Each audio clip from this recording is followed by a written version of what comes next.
Hey guys, this is Zali again, and I'll be showing you how to use brushes in Source SDK. Alright, so go ahead and open up Steam and go into Source SDK. If you don't have Source SDK, just follow my last tutorial. Today I'll be showing you the brushes, which are pretty much the simplest thing you can do. So go into New and Weird. If you get Okay, so this is your camera. This is your camera view. This is your top view. Which, if you have two cameras, or you can see what it is by going over in the top left. You can see. And as you can see, for some reason I have camera. It wasn't like this before, so I'm just going to click it, hit top. So usually it's camera, top, front, and side. Alright, now I'm going to select my brush tool, which it's called the block tool, but I just call it the brush tool, which you can activate by doing Shift B or clicking on this icon. To make a brush, you click, and you drag, as you can see. Drag it across the grid until you have a size. Let's go with this. This is the top view, so it's on the X and Y axis. This is on the X and Z axis, and this is on the Y and Z axis. So basically, you just take some playing around. To navigate the camera, go and put your cursor over the camera and hit Z. Then use your W, S, A, and D keys to maneuver. So you just check out the brush, and it looks pretty reasonable. So then you go over here. So then when you have the brush, make sure it's all dragged and stuff. And sometimes early people make the mistake of dragging with the selection tool to enter, which doesn't do anything. It just selects what you have dragged in. So make sure you have the brush tool. Hit enter to create the brush. But this looks weird, and usually the first time opening your SDK you have this problem. You fix this by going into View and select 3D textured polygons. Alright, so it's worked now. This is a brush. It's your most basic. This is what you're going to be using to build most of your levels in Source SDK. The nice thing about Source SDK is it uses brushes instead of props, so it's a lot easier to just go and create new maps, especially for beginners, because you don't have to create a bunch of props to using your maps. You can just use brushes. Then what you want to do is make sure you'll want to make a room. You do this by just dragging and making a room. You can utilize the grid to your advantage. Also, if you have any brushes selected, then it should resize it to what you have selected. So if I select that and create a brush, it might be that size. Yeah, it is. And just make it again. And make sure you have a roof.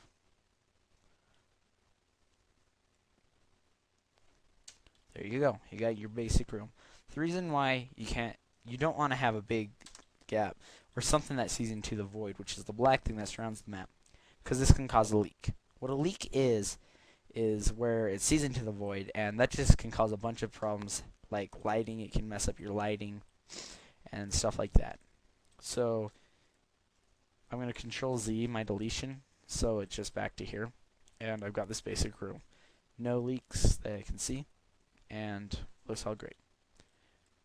So this is a basic thing in Source SDK. However, let's say we want something a bit more complex. Select the block tool. Go over to here.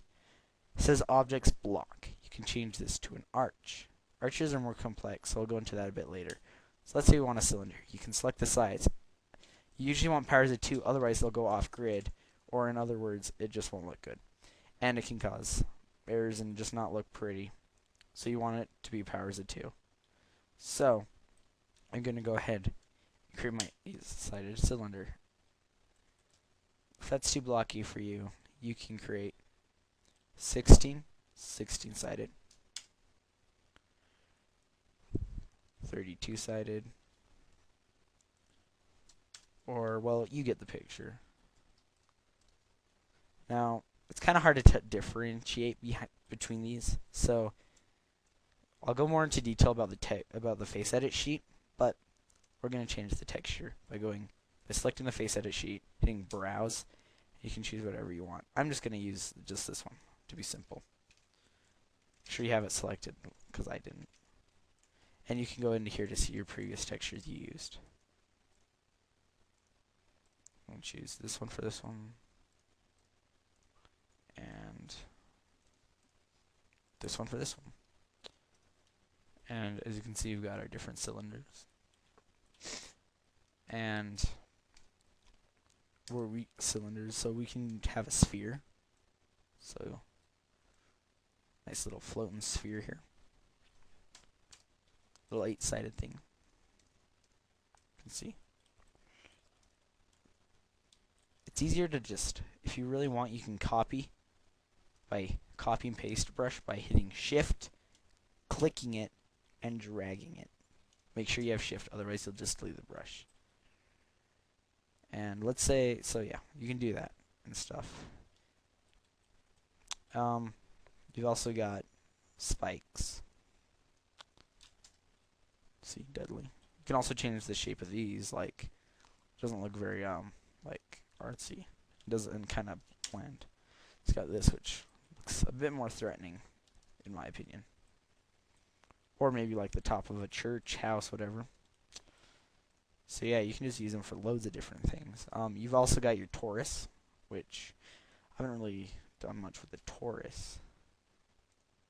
So torus is kind of like a donut, which is, yeah, so hungry for donuts, then you can use a torus. And so the torus looks like they're built like arches, so I'll show you that in a bit. Get your wedge. Again, I haven't really...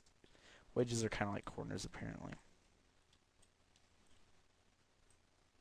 So you can use these to spice up your map. Like, you could use a combination of these cylinders. I'm just going to copy this here.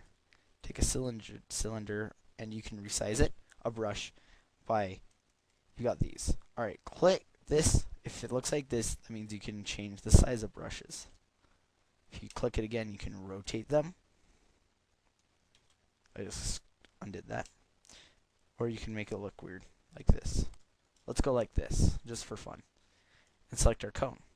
I'm going to copy this and drag it over here and put it up on top. And resize it.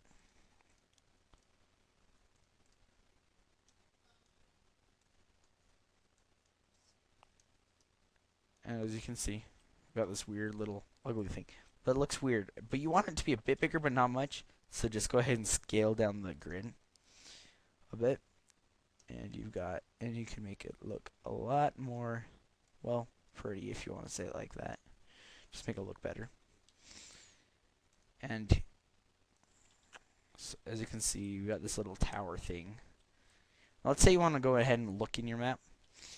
I'll go into the entity tool. But it should already be selected info player start. If it isn't, then do that. Or if you're using Counter-Strike, it'll be like player terrorist or player counter terrorist. You can just go ahead and click in your level and it should create that. And I'm going to go ahead and rotate it so it faces this stuff.